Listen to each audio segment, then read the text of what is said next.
Good day sa inyo mga katiktik. Meron tayo ditong Asus Cellphone Go ZB690KJL011. So naka-Google account. At ito nga po yung ating iba-bypass ngayon. So pasundan na lang mga katiktik para ma-bypass nyo rin ang iyong Cellphone Go na tablet o phone tab. So dito sa Wi-Fi portion, pindutin mo lang yung plus at pindutin mo tong tatlong tuldok. Yan, and then itong keyboard settings. Yan po yung pipindutin nyo.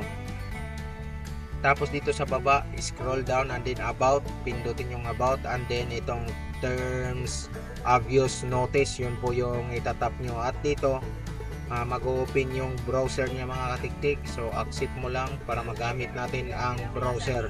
So dito mga katiktik, itatype mo lang dito yung ating laging tinatype kapag nagba-bypass tayo. So kitang kita naman yan sa screen mga katiktik. I-full screen mo lang ang iyong monitor. Kitang kita po yung mga katiktik yan, /bypass.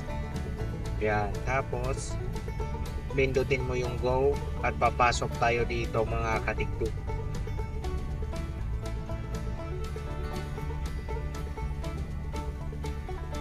So pagpasok natin dito, hanapin mo lang yung scroll down mo mga katiktik, at kailangan lang natin mag-download nito, yung Google Account Manager.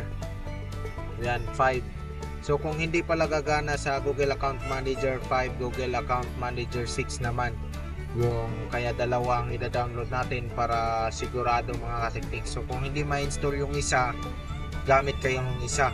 Tapos itong FRP bypass, so i-download mo din yung FRP bypass mga katiktik. So bali tatlo para sure na. Basta kung hindi gagana sa Google Account Manager 5 yan, sa 6 gagana. So pindot ka doon sa Google, yun yung Google mga katiktik na app, and then dito itatype mo mga katiktik yung files. Yan, ito file. Yan, pasok tayo dito. So yun mga katiktik, skip lang natin. Okay, so hanapin natin dito yung mga na-download natin mga katiktik. So puntahan na lang natin. Yan, download.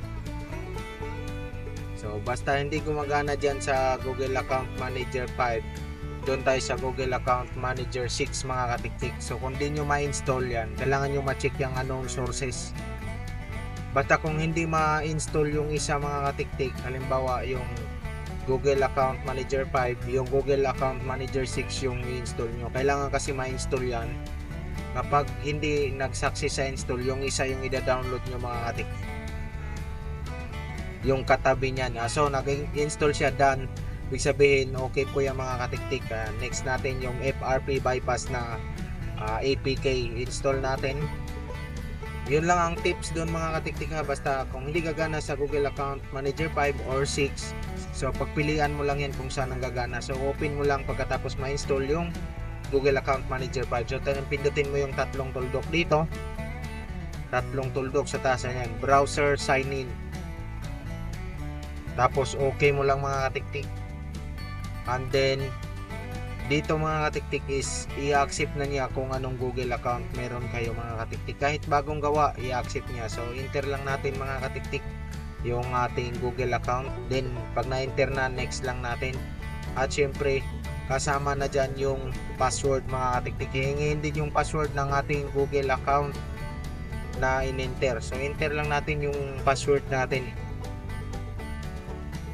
Enter lang natin mga katiktik, takpan lang natin para hindi magaya ng iba ang ating password, no? Takpan lang natin mga katiktik. So basta i-enter mo lang mga katiktik kung ano yung password mo. Yan, tapos next mo lang pagtapos mong ma-enter. So ganun lang. Tapos mag-ano yan pag na sign in. Kung makikita mo naman yan kung mag-error, so siguraduhin yung mga katiktik na nakakunik kayo sa Wi-Fi. So pwede mo yang i-back pagkatapos may login. So pwede mo rin ma-check yan kapag pumasok ka sa settings. Ayan dito. So hindi na tayo pumasok, ini-next na lang natin. Back mo lang, back tapos i-next mo hanggang makapasok tayo sa home screen. So ganun lang, ayun, nag-additional na po yung niya, Google account. So hintay lang tayo ng ilang saglit. Yan, skip. Next. Basta pag na-add mo na yung Google account mo mga katiktik, ibig sabihin nun success na po yung ating bypass. So ang gagawin na lang natin is next hanggang makarating sa home screen. So naway nakakuha kayo ng idea dito mga katiktik. Huwag kalimutan mag-like sa ating video at syempre mag-subscribe ka na rin para maging updated ka sa susunod ko ng mga upload. Ayan.